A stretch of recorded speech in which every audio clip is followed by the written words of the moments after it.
Hello, this is Al Judge. Welcome to another lesson from my book, From Photos to Art with Photoshop. In this lesson, we're going to be talking about this filter menu and some of the interesting things we can do with it. So I'm going to start off with this image here, and we're going to apply a filter to it. Now we have a filter gallery, and when I open it,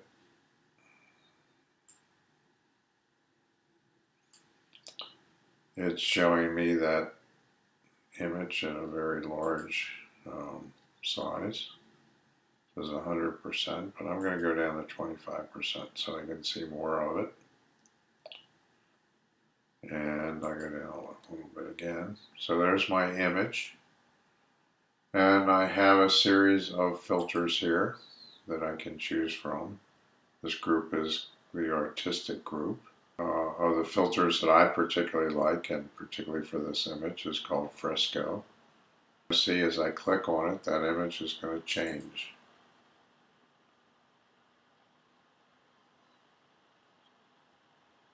You can see it changing, and I can come in here and I can change texture, brush detail, brush size. It's going to make this image look more like a painting.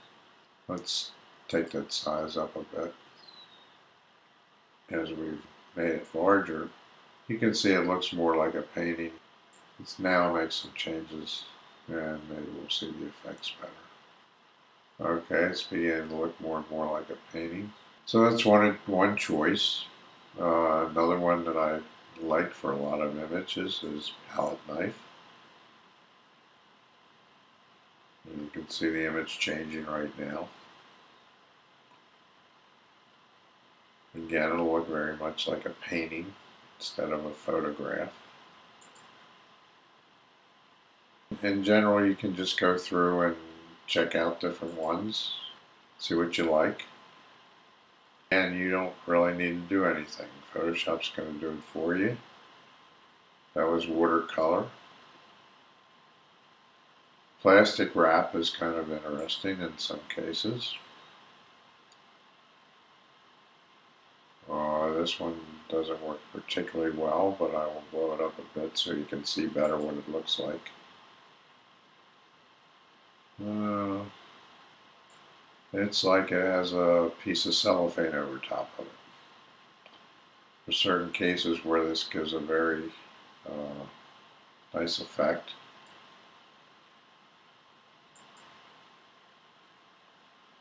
Okay, besides the artistic palette, we can do some other things with brush strokes.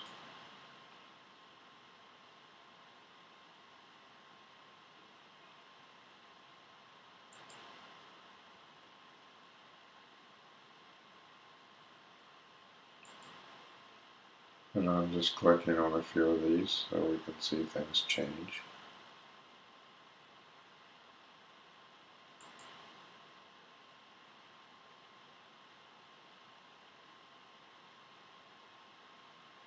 And again, you may just play with it until you find something you really like.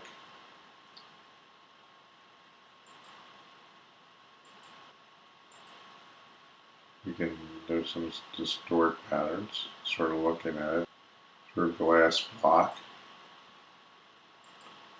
Just looking at it just through plain glass. Diffuse glow.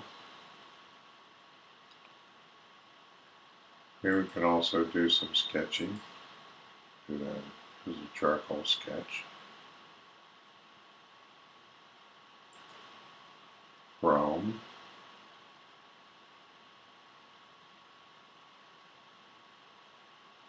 It has an interesting appearance.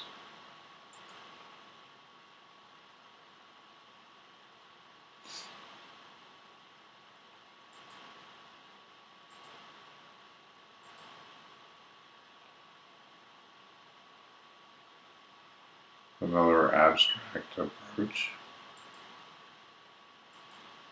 And we have some textures here.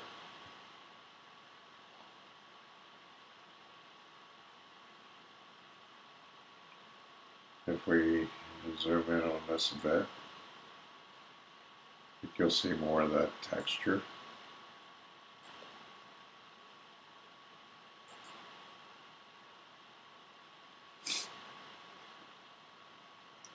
So there's a wide variety of things you can do here. Take a photograph and convert it into something that looks more like a painting. And for each of these, you also have some adjustments here, some sliders you can use. So I'm going to close that out, call up another image. And this one needs a few adjustment layers and some contrast.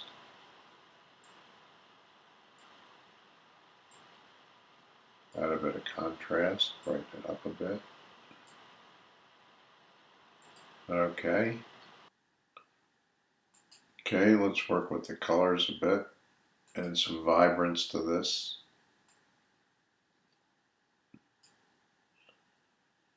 Okay, we need to do a little more work here. I'm going to use the burn tool. It's set to 20% and I've got highlights selected. I'm going to work on this roof some. There we go.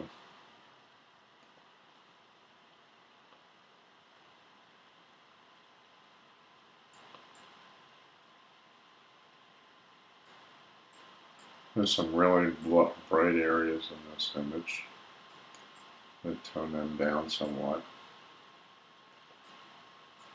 And I'm not going to complete my adjustments on this layer. I do want to show you how we use the filter. We can convert this to what looks like an oil painting with a single click. Now, the better the initial condition of the image, the better this oil painting is going to look.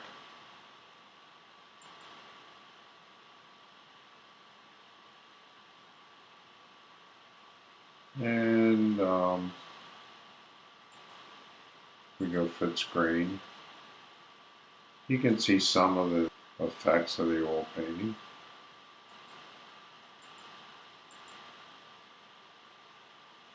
Little swirls here and different places. I'll show you what I actually did with this image. I did a lot of work in refining and improving this image before I used the oil paint filter. And here's what I got. One thing that doesn't, I'm not sure that's straight. I'm going to come across here. This should be a straight line in the image. We'll see if that tips. Yeah, it tipped a bit. And so we would probably crop it.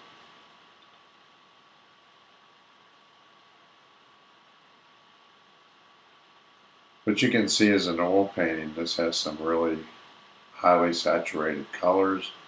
If we had done that in a photo, people would say it's unrealistic. But you can, with a painting, you can get away with some really highly saturated colors and bring out details like this on this corrugated roof. As you can see, go back to that original image, how dark it is in here. I did a lot of work to show all this detail before I even converted it.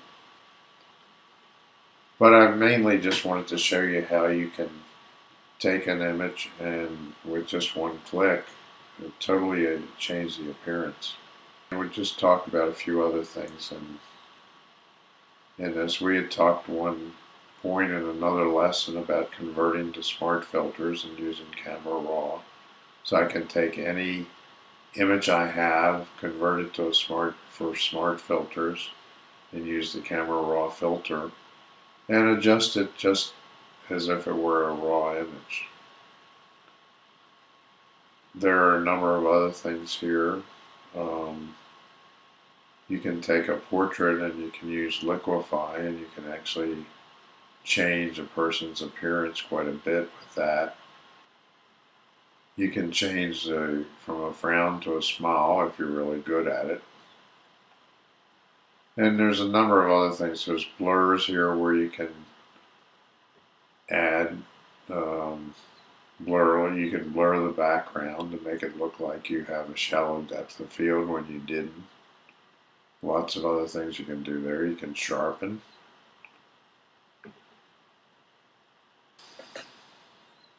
You can reduce your noise. So there's quite a bit you can do with this, and also some software ends up being under this filter. Like the Nick collection is right here under this filter menu, whereas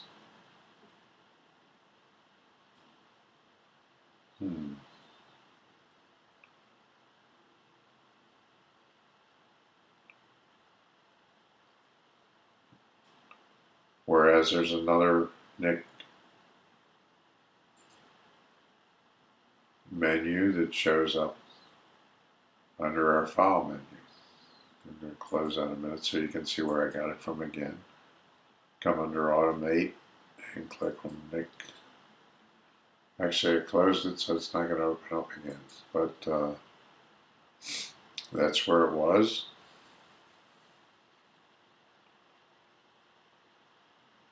But I can always go back here and look at the Nick collection of plugins. And I can also browse online for additional filters. So filters do, also in one of our other lessons we used a high pass filter. So there's a whole variety of things you can do here. We didn't talk about it in the book to any extent, but it's another one of those areas where you can just pick up an image and see what these filters do. And you may find something you really love. So with that, this is the final lesson, video lesson in the book. And thanks for watching. I hope you learned a lot from these lessons and from my book. And I'm always anxious to hear feedback. So anything that's on your mind, don't hesitate to let me know. You can contact me directly at ajudex@hotmail.com, and I'm always glad to hear from you. So thanks again, and I hope you enjoyed the book.